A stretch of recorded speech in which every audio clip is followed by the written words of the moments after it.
Dublin, and I gave a couple of talks there, and then to Rome, and then to Northern Italy, and introducing our son to my family. I have a lot of family in Northern Italy.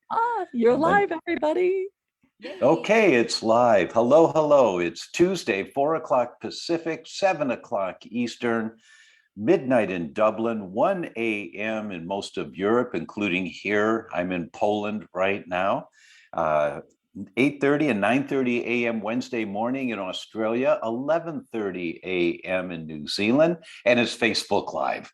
And it's really a pleasure to be with you. I've missed the last 2 or 3 because we've been traveling, and this is such an important topic to me, and I think there are so many people that benefit from this topic that I didn't want to miss Jane. And I want to introduce you to Jane Hogan, who is hosting an event that for people who have an interest in this topic, whether they want to or not, but they have an interest in chronic pain, I think that this is a critically important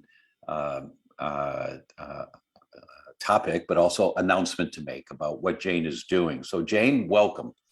Thank you so much, Dr. Tom. I'm absolutely thrilled to be here, and it's an honor to speak with your audience on this Facebook Live. So I'm here to help. Let me know how I can serve your Thank you so audience. much. So our topic is chronic pain and where that comes from and what do you do about it. And so Jane is hosting an event, and she has, I think it's over 40 guest speakers. Is that over 50? Oh, you go. That's a lot of work. That is a tremendous amount of work that Jane has put into this topic. And these are experts from all over the world. So let's start with why this topic. Why are you interested in this topic? Well, to start off with, there's so many people suffering from chronic pain, as you said. The statistics are pretty astounding. 20 to 25% of the adult population, so that's people over 16, experience chronic pain. It's the #1 reason globally for disability, and it's 65% of people over the age of 65 suffer from chronic pain. Wow.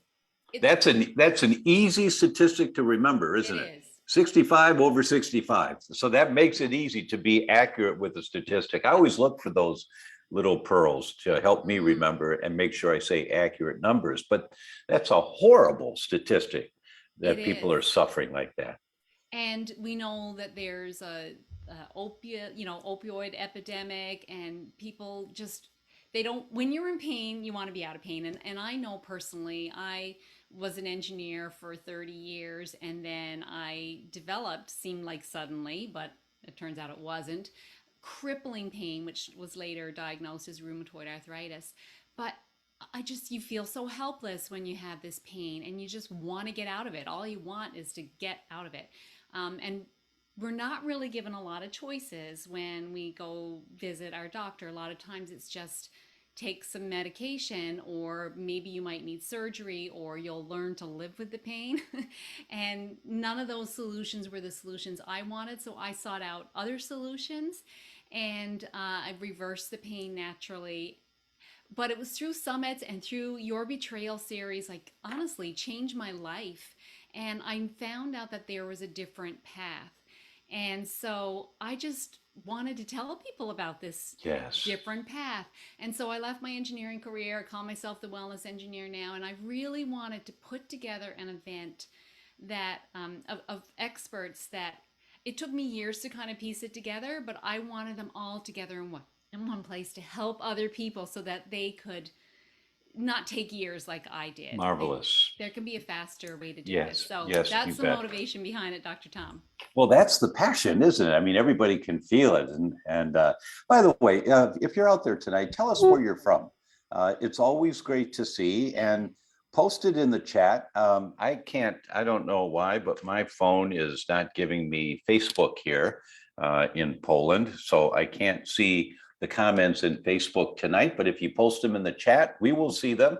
And I'll acknowledge as many of them as I can. And also, when you have questions, if you put them in the Q&A, the questions in the Q&A, and Mary Agnes will collect them and post them on a document that I can easily see, and we'll get to as many questions as we can. But in the chat, just give me a little chat. Tell me where you're from. You know, it's always fun to see that we have people from all over the world here with us. And so I want to remember to give a shout out to Quincy and her family in Iowa.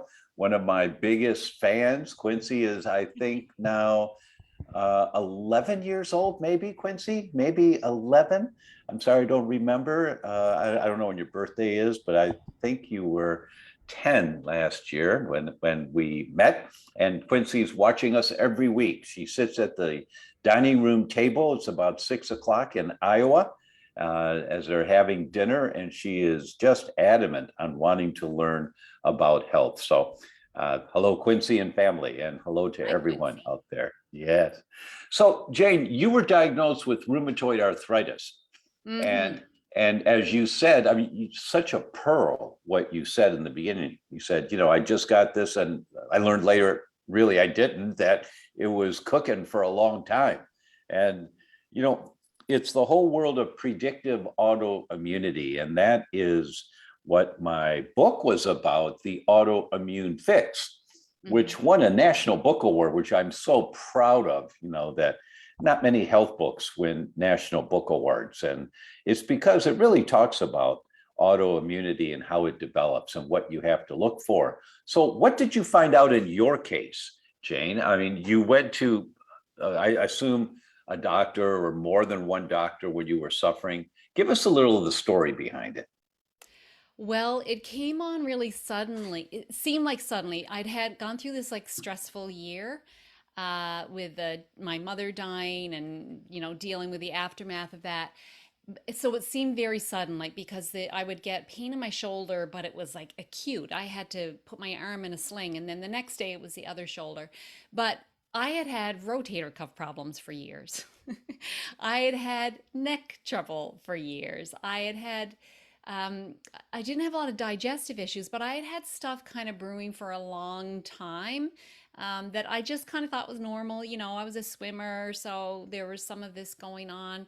So it was, looking back, brewing for a long time. And it turned out that I did have some digestive issues, but for me, they were normal. So normal for me. So I just thought they were normal for everybody, but they weren't, because you don't know what someone else's normal is, really, right? You only know your own normal. And so really it kind of had been brewing for a long time. And this was like, this stressful year was like the bucket, right? That filling up the bucket, and it tipped over, and just my body said, no more, you got to pay attention. Give me some attention now. Right, right. So a moment to acknowledge some greetings. First one is from Christina that says, greetings from Costa Rica. Hello, Christina. Glad you're here. And Susan, Ottawa.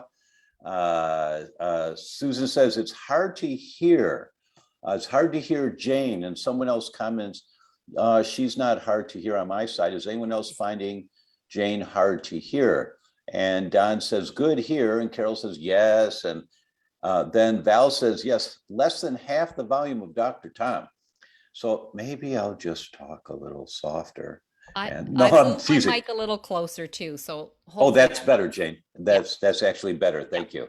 Yeah, and Deb's in Washington, Virginia's in Texas, Marianne's in Ohio, Cindy's in Rochester, Mary's in Tacoma, Claudette's in Quebec, Canada, Doug's in Calgary, Canada, Val's in Bermuda, Don's in South Bend, and Robert's in Cleveland, and the list goes on and on.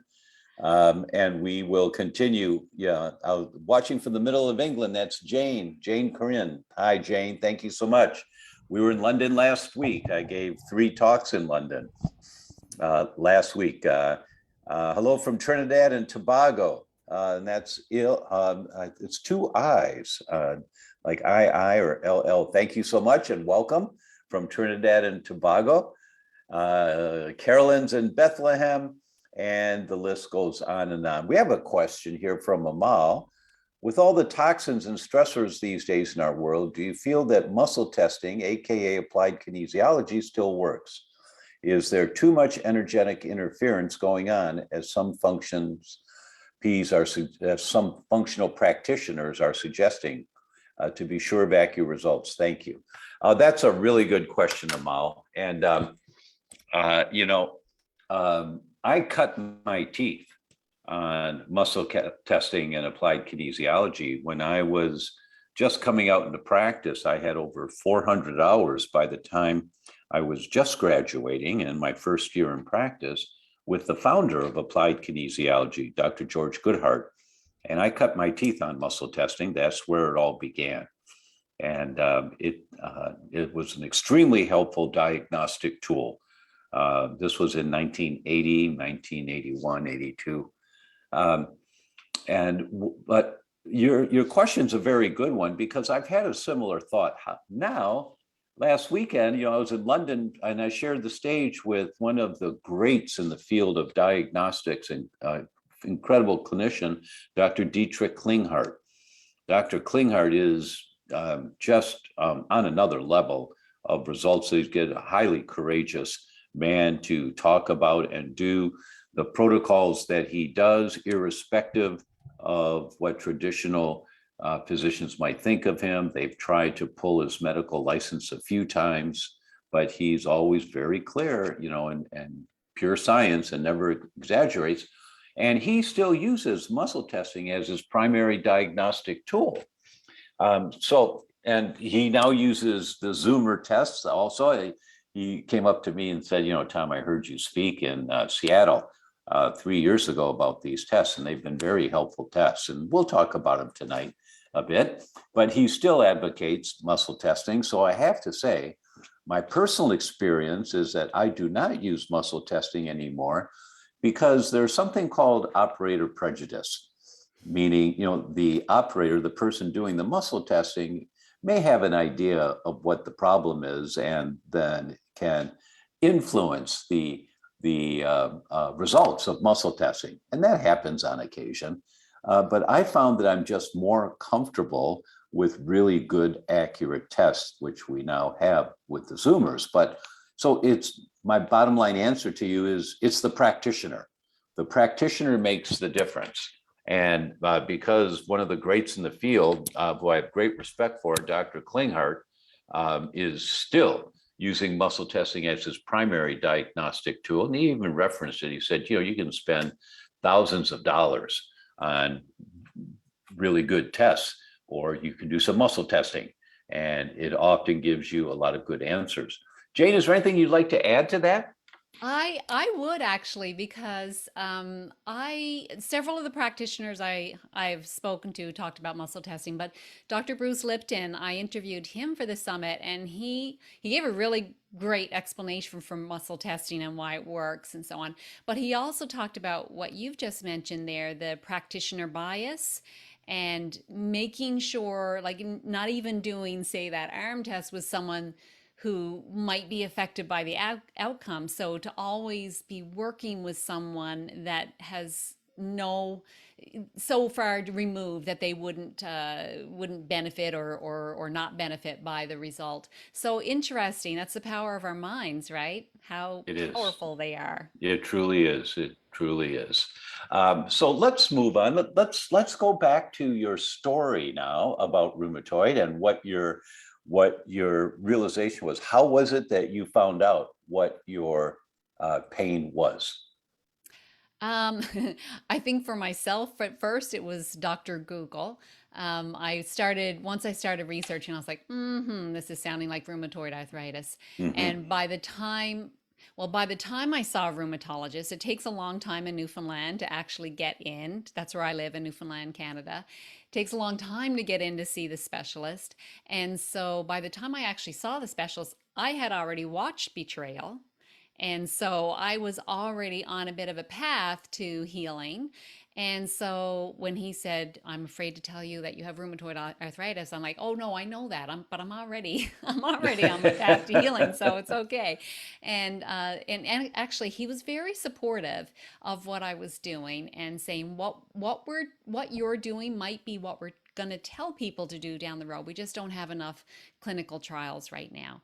But he said, we're Wow. learning from you. Yeah, very, very Wow. open-minded. Now he still said, I have to tell you about the medications because that's really the only tool that they had. But he's very interested in what I'm doing, and I What an really, really appreciate honest, that. what an honest practitioner, that Yes. recognizing. So he had done some homework on his own, and that's really, and how many years ago was that, Jane? That was in 2016. Uh-huh. So that was about 6 years ago or so. Yeah. And rheumatologists are notorious for having lenses that they look at the world through that are quite limited. So that was a very unusual rheumatologist. And once they drink the once they drink the Kool-Aid and find out that there really is a way to work with these kinds of conditions, they are the most strong advocates Hmm. for whatever can help my patient.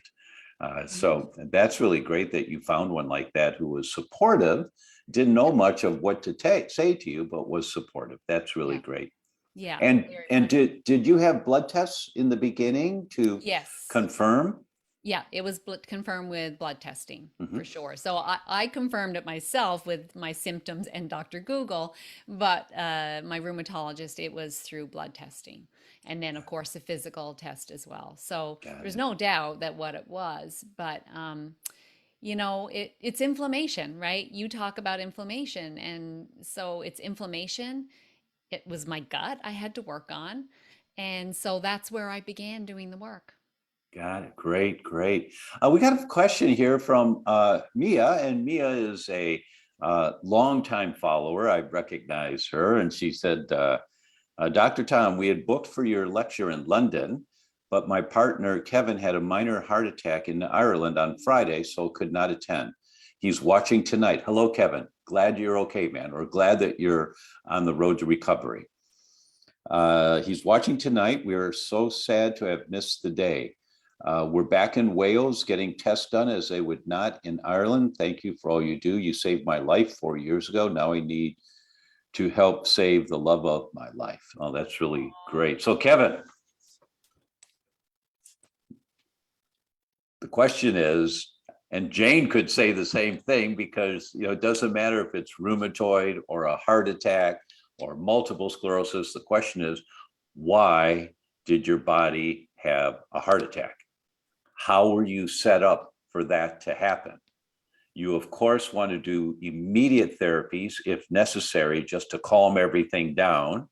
If you've got high blood pressure, my friend, you get on that blood pressure medication, but you look to see, why is my blood pressure high?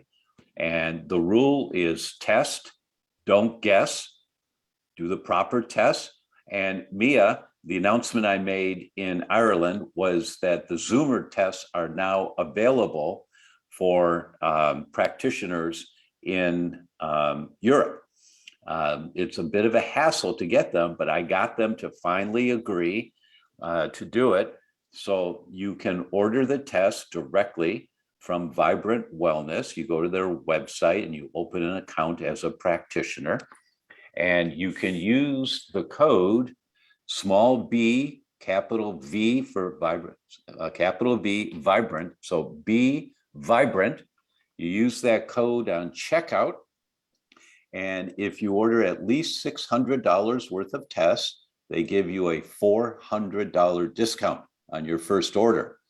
So what I'm telling all the practitioners, so order the test for you and your family. So it'd be a few tests, but you're getting a $400 discount because these are the best tests in the world. And as you know, many folks know, I travel the world teaching like I am now. And I always go down at the break and I look at the vendors that are there in the labs and I look at their catalogs. There are no tests anywhere in the world like the Zoomer tests.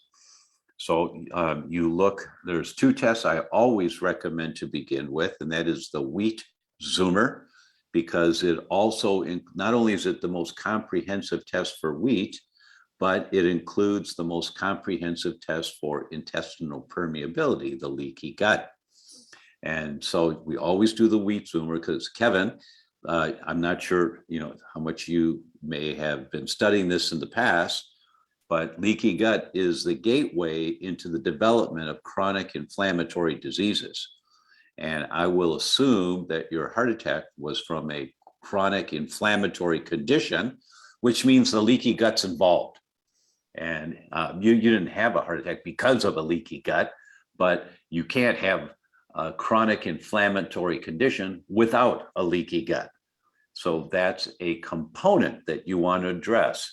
And I know that Jane would, she's nodding her head because she's got many speakers on this summit that talk about that and how important it is as a baseline to address, irrespective of what chronic inflammatory condition you have, is that you also have to address a leaky gut.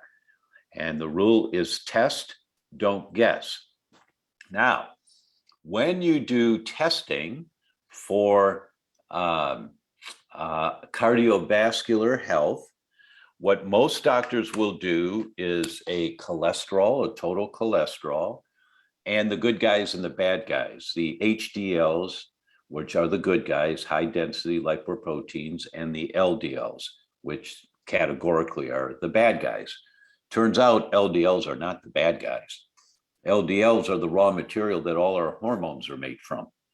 Testosterone, all the estrogens, melatonin, serotonin in the brain, insulin, thyroid hormone, they all come from LDL cholesterol. And so when your body needs to make more hormones, and stress hormones come from LDL cholesterol. So if you're having a high stress time in your life, if this is a high stress job, a high stress environment, a high stress relationship, I'm sure that's not the case with Mia because she's one of our greatest fans. So I'm sure it's a wonderful relationship and it's not a high stress relationship. But if you have a high stress life, your body needs more stress hormones. And if it needs more stress hormones, it's going to tell the liver, I need more LDL cholesterol. LDL cholesterol is made by the liver. So the question is, if you have HDL and LDL, and if the ratio is a lot of the LDL, the question is why? Why has your body got elevated LDL cholesterol? So that's the first point. And this is not a talk tonight on cardiovascular health, but Mia, every week she says, hi, this is Mia from Wales. And so it's, every week. So we're going to take a moment here and do a little more on this. And this is for Mia and also for you, my friend, because you are the love of her life. So that topic of total cholesterol, the good, the bad cholesterol, that topic came out in the 1960s. I'm not exaggerating. That is 60 years old as the biomarkers of a problem with your cardiovascular system. It's really helpful to do those tests, but they are outdated to depend on them by themselves. There's a whole world of testing that's developed in the last 60 years that needs to be included, which includes what types of HDLs do you have? HDLs are the good guys, but what type do you? There's a few different types. And what type of LDLs do you have? And there's a type called oxidized LDLs and very low density LDLs. To identify what types of HDLs and LDLs, the test is called a lipid subfractionation. And everyone should have a lipid subfractionation done because cardiovascular disease is the #1 cause of death in the world. So everyone, if you're looking at total cholesterol and the good guys and the bad guys as your marker, it's 60 years outdated. It's helpful to include, but it's not complete. You also want a lipid subfractionation. You want a homocysteine level done. You want fibrinogen level done. You want C-reactive protein levels done. These are all biomarkers of inflammation, different types of inflammation that affect your cardiovascular system. And then there's a new kid on the block in the last 6 or 7 years called TMAO, trimethylamine oxidase. And many of the studies have come out of Cleveland Clinic on TMAO, and it's a more accurate marker of immediate cardiovascular risk than any other markers I just gave you. So you also want to check a TMAO. Mia, I hope that helps. And Kevin, good luck to you. Jane, anything you would want to add on cardiovascular screening, cardiovascular tests? Ooh, I'm not all that knowledgeable on that. Definitely not my area. But I wanted to, you mentioned high blood pressure there at the beginning, Dr. Tom, and I wanted to point out that when this health crisis happened to me, I completely changed the way I ate to start with. Well, gluten was gone right from the beginning, and dairy and sugar, and I really was changing a lot of stuff. And of course, my husband he ate the same as me because, well, that was just easier. Now, he had been on high blood pressure medication for over 5 years. And he started getting these like like almost dizzy fainting spells. And he went to his doctor, and his doctor said, well, I'm going to have to cut back your blood pressure medication. I never do this. So he cut it in half. And so my husband came back, and same thing. He started getting in that he went back to his doctor. His doctor said, well, I think I'm going to have to take you off. He said, I've never done this before. And so my husband is off. He hasn't gone back on blood pressure medication since. So it's so interesting what lifestyle and how you eat, it's connected to our health. Who would have thought? That's right. I'm going to go back to Kevin for a minute. Kevin, if you hear what she just said, and I'm using Kevin as the example for all of you out there that, and this is what I say to patients specifically on blood pressure. If you have high blood pressure, you take the medication. Don't be foolish. But you also call your doctor and say, look, I'm going to change my diet a little bit. I'm going to exercise a little bit. Can you monitor my blood pressure so that the dosage stays, the right dosage? Because I'm told that as I get healthier and I reduce the triggers of high blood pressure, the blood pressure medication may be too much and I can get really dizzy. And I say that to every patient with blood pressure because it happens all the time, just like it did for Jane's husband. Mhm. So Kevin, so what Jane did was gluten-free, dairy-free, I'm assuming added sugar-free, so no added sugar. And that's the basis. That's what we talk about in Betrayal, and in the Autoimmune Fix, and in You Can Fix Your Brain, my other book. And that's where you start. And some people are sensitive to eggs, or some people are sensitive to soy or to corn, and you have to test for those. But the big three, the basics are gluten-free, dairy-free, added sugar-free. Right. What do I mean by added sugar? Well, there's sugar in fruit. Well, okay, that's okay. But you don't eat dried fruit because that's concentrating the sugar. You don't eat raisins. You eat fruit like grapes. And you just don't add sugar to anything. And you see how quickly your body starts to turn around. Jane, when you started this whole adventure, how long did it take before you noticed a benefit for you and then also for your husband? Well, when I cut out the gluten, dairy, and sugar, this is going to be amazing to people, probably not to you, Dr. Tom, but 5 days, I noticed a big reduction in pain. And of course, now I understand it's because the gut lining, the cells turn over every 3 to 5 days. So of course, it was starting to heal. Now it took long. I would kind of plateau for a little while, and then I'd work on something else, add in, oh, I need to really prioritize sleep, and I need to look at toxins in my life and how to get rid of them, and mindset, and so many other things. So I can't say it was a quick path, but you can get very quick results. But it takes a lifetime really to get to where you are, so it's not going to necessarily be a quick fix. Having said that, you can never rule it out. Your body could Right. change just like that, so don't assume that it's going to be a long journey. It can be a quick journey. But You yeah, my bet. husband, he was about I'm thinking 3 months or so into this plan when he started having Without those. any specific protocols to deal with blood pressure.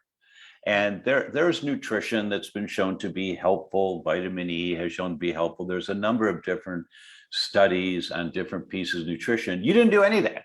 You just stopped throwing what turned out to be poison into his body and Mhm. just fed him healthy food. And, my friend Mark Hyman talks about this all the time. Food is medicine. Yes. And it really is. So, Kevin, this is a wake up call tonight, I think, probably. Food is medicine, my friend. The most common trigger of inflammation is what's on the end of your fork. Mhm. And there's others like moldy houses can cause heart attacks and all kinds of inflammatory conditions and brain fog and all that. Toxic chemicals accumulating in the body. There's a lot, but the most common one is what's on the end of your fork. Mhm. There's a follow-up question from Mia. Dr. Tom, are you doing your health retreat in Switzerland this year? I want to book Kevin to come. Well, thank you for that. And, that's really interesting, Mia. Marzi and I were in Switzerland last week. We went to Swiss Mountain Clinic and saw our friends, and we stayed 5 days. And I'm so impressed. They have some new equipment that I've never heard of before called innisphoresis. And they take your blood out of one arm, and in a machine, they separate the plasma from the blood. Plasma is where all the crud is. It's not supposed to be in your bloodstream. And they filter the plasma, and then it all comes back in your other arm. And I did 2 of those procedures, and it was jaw-dropping, the results. I mean, I saw the microplastics that were accumulating in the bottom of the crud bag that they have. The blood goes through, and the equipment just throws the crud out into this bag, and heavy metals in this bag. And I realized, oh my gosh, I've got a bunch of heavy metals. I didn't even know that I did. And while I was there were 2 Parkinson's patients. The first one, and I started talking, I walk in, Marzi and I walked into the cafeteria. It's just the most beautiful place. It's just spectacular. And they have a Michelin rated chef that cooks every meal. And the food is mostly vegetarian, but they do have fish and eggs for those that require them. But it's just gorgeous and delicious. You'd never think that the stuffed cabbages wasn't with ground meat. It just tastes so good. And Marzi converted their kitchen to gluten-free when we first went there. Marzi stayed a month. But we walk into the cafeteria and people, there were some people that went, it's like Marzi and I watched this show on Netflix, 24 Hours. It's Gordon Ramsay, that famous chef, right? And he walks into a restaurant and he said, "Everyone, put your forks down." And their jaw drops. And he says, "We're closing this restaurant for 24 hours," right? And he just goes into his whole thing. It's a great show. But we walked in and there are like 3 or 4 people that just went, and they recognized me. I think it's my hair, I think. But one of them was this person with severe Parkinson's, and she was just shuffling. And I talked to her later in the day, and she'd had Parkinson's now for a number of years, and it was at the stage where it was very hard to walk. And she had innisphoresis. And while we were there, from day 1 to day 5 before we left, all of a sudden, she's walking.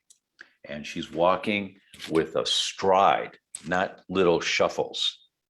And just a stride, still, struggling for balance, but the shuffle is when your feet are just shuffling on the ground and you hear the soles of your feet shuffling. That's all she could do. Now she's lifting the foot up and stepping and lifting the foot up and step. And you see it. And I saw it within 5 days and my jaw dropped, just dropped. And as I look into this, what I'm learning is that it's the only procedure known to detox the brain. There is nothing that I've ever found that science shows detoxes the brain. Nothing. Now, we know that detoxing in general helps and cognitive decline gets better. And as Dale Bredesen says in his book, The End of Alzheimer's, there's 36 different things you have to do. And to clean up the body, as Jane's talking about here, it's the exact same thing. And then the brain functions better. But this actually detoxes the brain. So we're going back when we leave here, when we leave Poland. We were going to go home next week, but we're going back to Switzerland. I want some more treatment. And I was thinking about this, Mia, because I went through this whole story to tell you, yeah, I think I am going to talk to them when I go back and see about making an announcement and bringing a group back. But I don't know when that will be. I don't have a time frame. And please feel free, just go to Swiss Mountain Clinic now. Use my name as a reference. It will help to get you in. And but I'm thinking we will make an announcement and we'll go back and we'll spend a couple of weeks there. One treatment doesn't make that much of a difference. Usually, some people will feel it after one treatment, but most people don't, because there are years of toxins in our body, and it doesn't matter what condition you've got, whether it's a brain condition or arthritis, it doesn't matter. The process is the same. You have to get the toxins out of your body. But I've never seen anything as powerful as inosphoresis. And if I had known about it, I would have talked about it with you, Jane, when we did our interview for your summit. But I didn't even know about it. And Dr. Klinghardt, Dietrich Klinghardt, if you go to swissmountainclinic.com, on the home page, you'll see an interview with my friend and one of the principals, Dr. Frederica Weichel, and Dr. Klinghardt. It's a television interview about inosphoresis, and it's really quite impressive, really impressive. Sorry for the little diversion there, but it's worth it. It's really quite a remarkable treatment. Let's see. Oh, and I see the team put the link there for Swiss Mountain Clinic.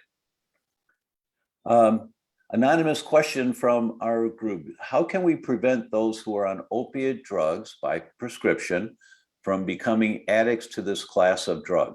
What things can be taken as a transition away to maybe more natural and herbal approaches? Jane, would you like to address that? Well, I will say I saw that your team posted something afterwards. It's it's important to work with a practitioner while you're doing this, but there are so many things you can do to help relieve the pain naturally. There's so many aspects to pain. There's a mental and emotional component to pain. So there's things that you can do. I teach breath work. Breath work is so powerful to help reduce your perception of pain, but there's so many other modalities. If you go to the summit and attend the summit, listen to the speakers. Every speaker there is talking about their little area of expertise on how they teach people how to become pain-free. So it's a gradual process, but it is possible. But work with a practitioner, because as you can apply some of these tools, then the need for the prescription would drop down. But you can't just stop it right away. You have to work with someone while you're doing it. But there is a lot you can do, and there is this big mindset component. I think it's very interesting how much our mind influences our body. And so I'm particularly interested in the mind. I mean, there's other things we need to do, of course, like eating the right foods. And I know, Dr. Tom, like you got to stop putting fire in there if you've got inflammation going. But there's so many other things you can do. Just you'll be astounded when you hear these different speakers of the range of modalities that can help people that are in pain. So That's really, that's a really nice answer, a comprehensive answer, and I agree with you. And kudos to the person who asked the question about this, because that person is suffering, but trying to stay wise about using these pharmaceuticals. Kudos to you for asking the question. And it's a brave question. and I'd like to add a little to that. And that is, as you when you're dealing with pain and needing opiates to help with daily function, you really don't want to put your toe in the water. You want to dive in to this world that we're talking about. And it's sometimes it's a leap of faith, for people who are suffering with immobilizing MS or chronic back pain or whatever. It's a leap of faith. Now, but there is nothing that I'm aware of, or there's nothing in my books I can say for sure, and I don't know all of the speakers on Jane's Summit, but I'm going to speak with a level of certainty, knowing Jane and knowing this world, is very unlikely that anything that you hear on this summit about lifestyle changes, anything that you hear is going to hurt you. Right. There's nothing that's going to hurt you. Now, there may be some speakers talking about different treatments, electrical treatments or laser therapies or things like that that can be helpful at times. Great. But the lifestyle applications that you hear from the different speakers, you don't want to put your toe in the water. You want to dive in. You may not want to, but you need to dive in. You have to stop throwing gasoline on the fire, which is causing the inflammation, which is manifesting as whatever it doesn't matter if it's joint pain or migraines or back pain or gut pain, it doesn't matter. They're all inflammatory diseases. So what you have to do is stop throwing gasoline on the fire. And it could be, once again, the most common source of fuel on the fire is what's on the end of your fork. So you dive in and you buy organic. I don't know, Jane, if you have anyone speaking directly to organic, but it's critically, critically important. I'm writing a paper right now. I just started the paper today. And the paper is the dangers of the Mediterranean diet. And when you think of the Mediterranean diet, you think of fruits and vegetables as healthy for you, less heart attacks, less death. Not anymore. Not anymore, because the amount of pesticides and insecticides and fungicides in our fruits and vegetables is higher than ever before in history. And I'll give you one example that may not relate to this person who asked the question about opiates, but this example will not relate to you, but the concept directly relates to you. In the Journal of the American Medical Association, they published a paper, and at the beginning of the paper, there was a comment from the editors. Now, the editors of arguably the most prestigious medical journal in the English language, the editors don't say things like this very often. It's the first time I've ever seen it.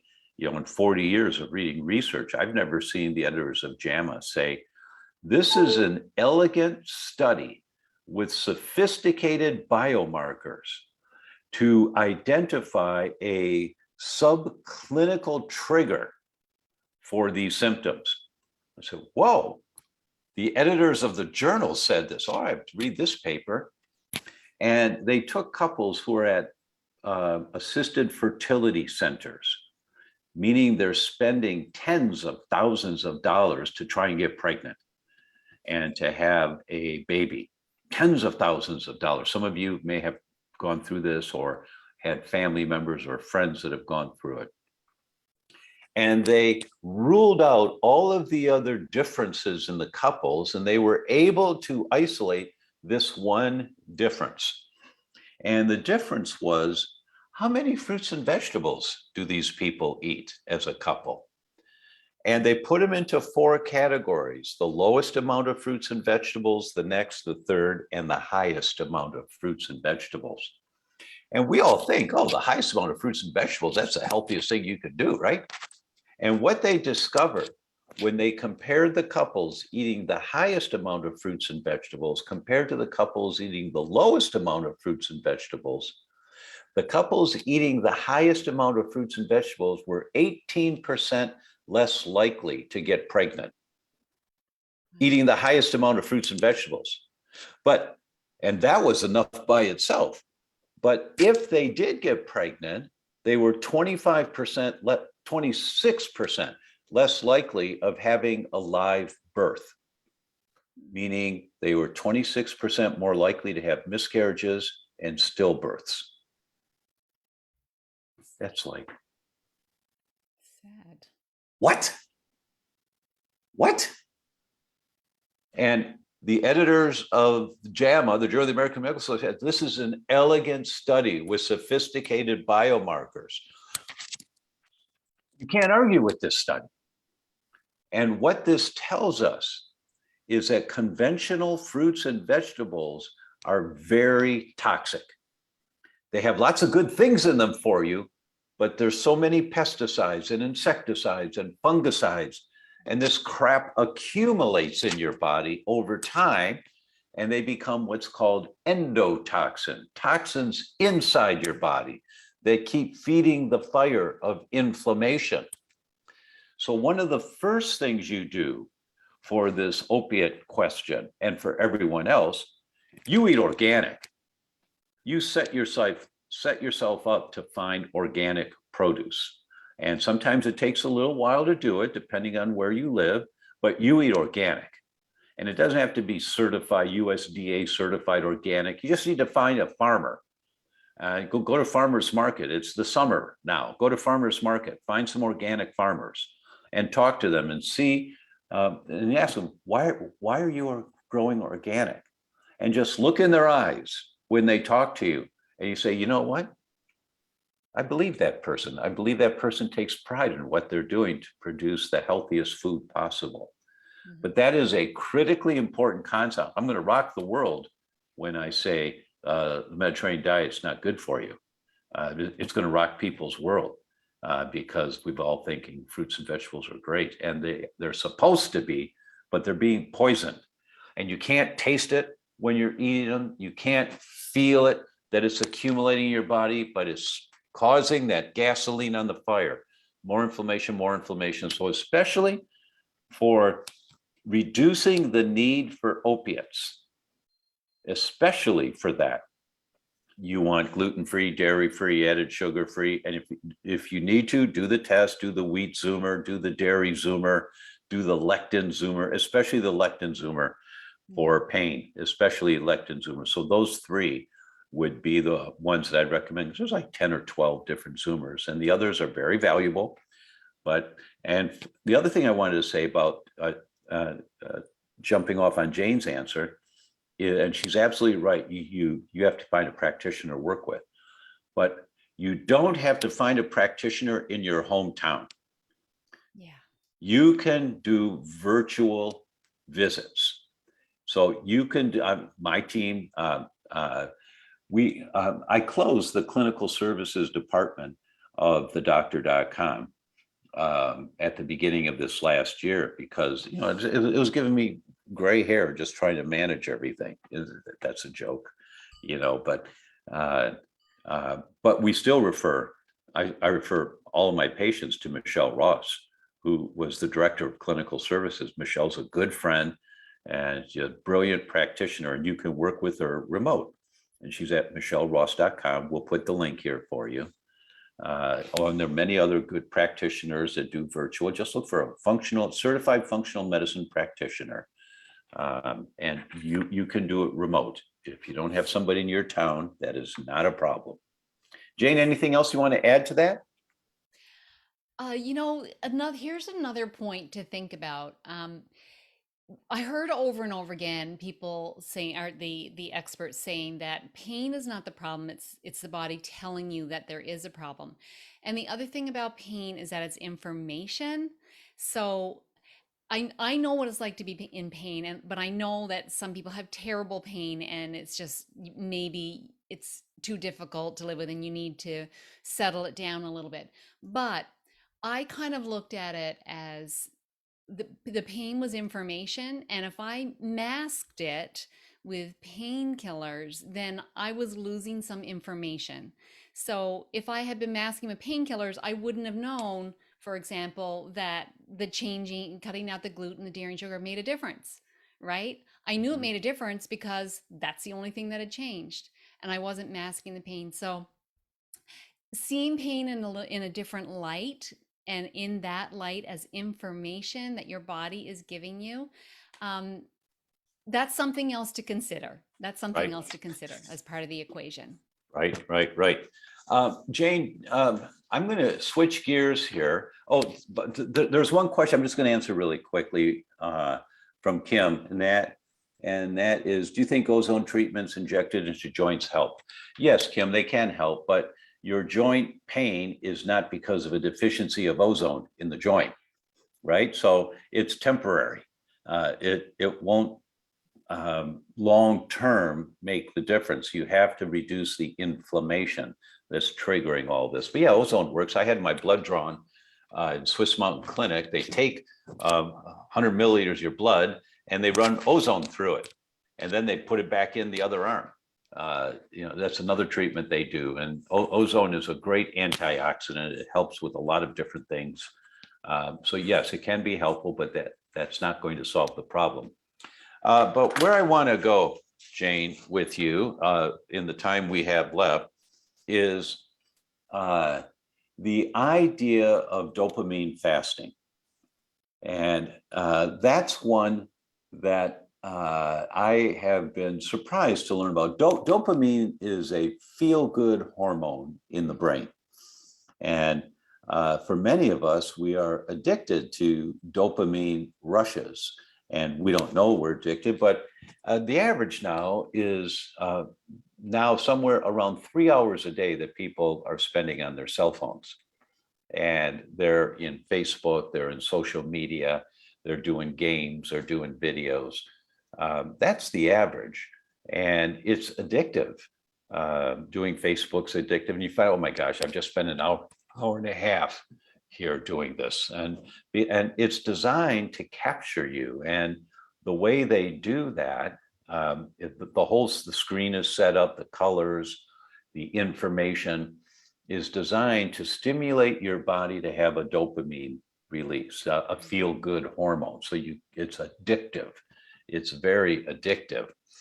And but what happens, it's just like if you get an ice cream cone, that first lick of an ice cream cone is really wonderful. It's like, wow, that is really good. But it's extremely rare that the 10th lick is that good, that, our pleasure sensations dim down pretty quickly.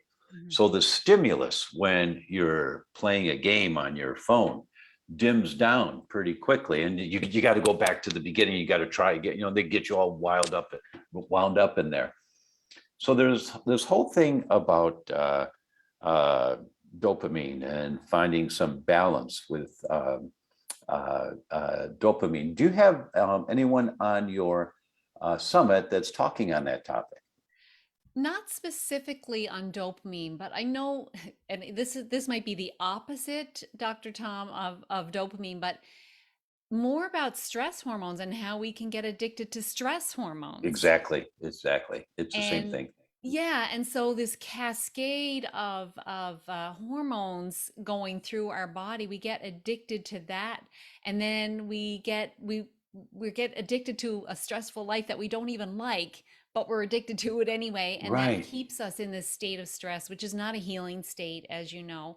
So if we want to get in a healing state, we have to stop those stress hormones from right. flowing and get ourselves.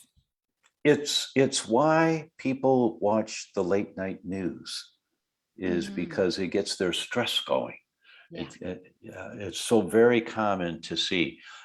There's a link that my team is going to put in here on YouTube, and the title is Finding Balance in the Age of Indulgence. Mm-hmm. And they'll put the link in there. And I'm going to recommend everyone Go to YouTube and watch this. It's about, I think it's about 14 minutes long, something like that. It's Dr. Anna Lembke from Stanford. Brilliant, brilliant doctor. And she talks about this thing about dopamine and about stress hormones and the buzz we get from it and how we get addicted in one way or another to, and for opiates, it's the same thing. You know, we get addicted to this. And she's going to talk about how do you begin to tone down your stress hormones so you're not, there's a term I've used for almost 40 years now. When people are really worn out and their adrenal glands are worn out, that they're living a life that a high stress life just to keep it going. And I've always referred to as whipping the dying horse. And so if you're on a stagecoach or you're watching a cowboy movie and the stagecoach is being chased by the robbers, this guy has got his whip and he's whipping this horse who's just these horses running as fast as they can, and the sweat's coming out, and hopefully the good guys get away and the bad guys don't catch them. But that's the way we live our lives at times, is like we're whipping the dying horse. And it's demanding our bodies to keep performing, producing this feel-good hormone, dopamine and adrenaline, the fight, flight, or fright hormone, just to keep us going. So I'm going to recommend that everyone take a look at this video on YouTube. And I think it'll be thought-provoking. And you'll look and see in your life, what are the things that you might be doing that are somewhat addictive behaviors, and you wouldn't think so until she starts itemizing. Well, yeah, I do that. Yeah, I'm on LinkedIn, or I'm on Facebook, or regularly, and so that it'll be thought provoking for you. Okay, Jane, anything you want to add to that one? Yeah, I think we are all doing these things, not even really realizing it, how addictive it is to look at social media first thing in the morning, for example. Some people are looking at it before they're even out of bed. And so right away, they're into that stress state because they're starting off the day thinking, well, I'm not good enough. That creates this stress hormones, fight or flight. And it keeps on going. They're watching the news, especially we talk about the importance of food, right? And absorbing your food. If you're watching the news while you're eating, your body's in a stress state, which is definitely not the rest and digest state. So you don't digest the food very well, and then you're not going to be absorbing nutrients. So being aware, this awareness of how much and our behaviors around these addictive things that are causing stress in our body is really important, because getting out of stress is how you heal. You can't heal in a stressful state. So I think that a whole awareness, and I'm really glad you brought that up, Dr. Tom, about this lady that's studying this, so important. And I think the more we talk about it, the more people will have awareness, and then they'll realize I'm grabbing my phone and looking at it. I didn't even consciously do that, right? I'm just picking it up. It's just a habit.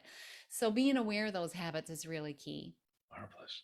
Marianne had a question. Can you just use the Dirty Dozen for the organic fruits and veggies, or buy all organic? So the Dirty Dozen from EWG.org, the Environmental Working Group, they're the worst of the fruits and vegetables. They're the Dirty Dozen. You don't want to eat those no matter what. And if you can't get organic for some reason, then we'll give you the link here where you get your fruit and veggie wash. It used to be My Green Fills, and they've changed their name, and my team will put it here for you. And you get their veggie wash, and you get the Clean 15, not the Dirty Dozen. You get the Clean 15, and it'll wash off over 95% of the pesticides and insecticides and wax that's on our fruits and vegetables. It's not as good as organic, but it's a good step in the direction until you can find your sources for all organic. Oh, let's see. I see they posted the link for Michelle here, and how to find balance in the age of indulgence with Dr. Anna Lembke. And there's the veggie wash, Truly Free. That's the name from My Green Fills. They went to Truly Free. And Marianne says, thank you. We have a store, Natural Grocers, that only sells organic. Oh, way to go. Oh, yes, that's marvelous. And, and I tell people this all the time. If you shop at the local market and all they have is conventional fruits and vegetables, you ask for the produce manager or the manager of the store and say, hi, if you start getting organic fruits and vegetables here, my friends and I will come buy it. But I'm not going to buy this. I have to drive all the way over to this store to get our organic tomatoes. And, if one person says that, he may think, oh, yeah, that's a little bit of a fanatical woman. Okay, whatever. But when 10 people a week do that, and they do it for a few weeks in a row, or 50 people a week, if you get you and your friends just to go into the store to go shopping, buy your paper towels and whatever else you're going to the store for, right? And just ask for the manager of the store. And he always comes out and he's concerned that there's a problem. And you say, I really like your store. Oh, thank you, ma'am. And then you say, but you don't have organic. And did you know, and you might quote some study or something if you want to, that doctors are talking about the dangers of conventional fruits and vegetables now. And if you start carrying some organic, we'll buy it. We'll buy it. And if enough people, if you build it, he will come, right? For those of you that have seen the movie Field of Dreams with Kevin Costner, great movie. But if you ask for it, they will get it, because they're in the business of making a profit selling food to you. And you tell them the food you want. If enough people tell them, then they'll start to do it. It's something that you have to do, is do a little footwork for what you want. A friend of mine, I had sent him some dollars for a house rental, because my guys are all getting together, and my men friends, and he sent me a message. Hey, Tom, I don't remember how much you sent me, but I think you sent me too much. And I said, well, Jack, listen, Jack, just the next 3 toll booths that you go through, pay for the car behind you and then drive away. Just make their day, really mess with their mind. And I said, what? Who paid for me? Right? And so Jack responded to me, he says, well, Tom, I did that. And we were doing a car caravan with my daughter, and she was following me. So I paid for the 2 cars behind me a few times. But then after I did it 3 times, I didn't do it anymore. And then my daughter tried to drive through, and the guy yelled at her because she didn't pay. So that was a cute moment. Why am I telling you that? Because you have to take action. The only way you'll see a change is if you take action. The only way you see a change in your inflammatory state is if you take action. The only way you see a change in what your local supermarket carries is if you take action. That we have become a very complacent society. We talk about, oh, it's too bad about this. Oh, it's too bad about that. And then we just don't do anything at all because we feel helpless. But baby steps win the ball game. And if everyone did a little bit, this world would be a very different place, a very different place. And here we have this lovely lady, Jane, who has done so much work to interview. Can you imagine interviewing 50 different doctors with their schedules and trying to get them available and at the right time, and then all of the work to clean up the interviews and put them together? And can you imagine how much work that is that this beautiful soul has done to give you this information so that you can be healthier? Everyone here tonight, please register for her event. It's free. And you may only watch 1 interview, or you may watch 1 a day, but you'll look at the list and something will call to you. Something inside of you say, I really want to listen to that topic. And then you'll make a point to listen. If you listen to 1 interview for free, was it worth your time? So please support this lovely person and what she's doing. She reversed her rheumatoid. And Kevin, I'll look forward to hearing from you and Mia what happens with your cardiovascular risk markers in the next 3 to 6 months, and for everyone else out there. Jane, thank you so much for being here tonight. It's really a pleasure. And, God's blessings to you in this journey that you're doing. Thank you so much for doing this. Oh my goodness. Thank you so much, Dr. Tom. It was absolute pleasure for me to do these interviews, to put together this gift to the world, but it's actually such a pleasure for me to be here tonight too. I really thank you Marvelous. for this opportunity. And I love what you said about taking a baby step. That's Yeah. all people need to do is take a baby step in the right direction. Yes, amen to that. All right, folks, we will see you next week. I will be here next week. We'll still be in Poland, but it's okay. We're in a place where I can do this. So thank you all very much and see you then.